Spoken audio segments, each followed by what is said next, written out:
এই পর্বে দেখব বর্গমূল নির্ণয়ের বেসিক পদ্ধতি।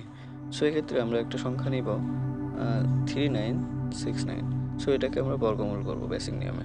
সো প্রথমে আমাদের প্রত্যেকটা সংখ্যাকে জোড়া জোড়া করে হিসাব করে নিতে হবে। এখন প্রথম জোড়াটার ভিতরে এমন একটা সংখ্যা নিব যে সংখ্যাটা বর্গ করলে ওই সংখ্যার প্রথম সংখ্যা 39-এর কাছাকাছি হয়। যেমন 5কে বর্গ করলে 25, 6কে বর্গ করলে 36, 7কে বর্গ করলে 49, 49 বেশি হয়ে যাচ্ছে। সো 36টাকে আমরা এখানে নিয়ে নেব। তো 6 নিলাম।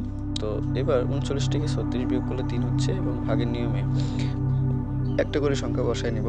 তো এক্ষেত্রে এক জোড়া যেহেতু নিয়েছি, তো 369 বসায় নিলাম। এবার আমরা ওই সাইডে 6 দিয়ে যেহেতু ভাগ করছিলাম, 6-এর দ্বিগুণ হবে এই সাইডে।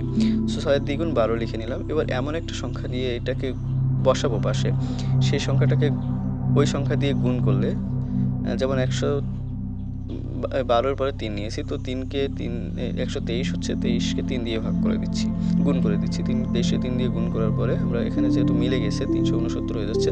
সো ভাগশেষ 0। সো ওই 6-এর জায়গায় 6-এর পরে 3 বসাবো। সো √3969-এর বর্গমূল হচ্ছে 63। এভাবে আমরা যে কোনো সংখ্যা, পূর্ণবর্গ সংখ্যার বর্গমূল নির্ণয় করতে পারি। Follow for more.